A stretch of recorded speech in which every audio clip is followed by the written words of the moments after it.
drones really solve a lot of problems for us.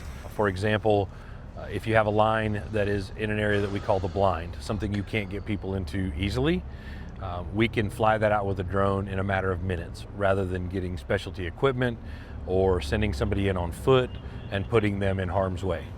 We've been really successful with since about August of last year is what we've called the drone blitz.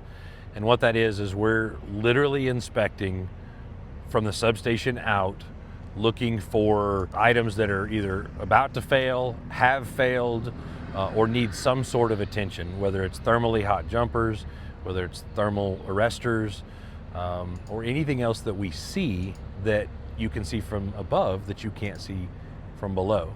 So it really makes a huge difference to be able to get that extra perspective without having to send somebody to each pole one at a time. I feel this is overwhelmingly beneficial because we're able to send a drone downrange and not put anybody in harm's way and get a ton of really good information that we can turn into actionable items. Everything we do with the drones, we find out we can do something else and we can get more information, whether it be thermally, whether it be just in inaccessible areas. I think we're constantly learning how to do more and do better more efficiently, and it's really paying off.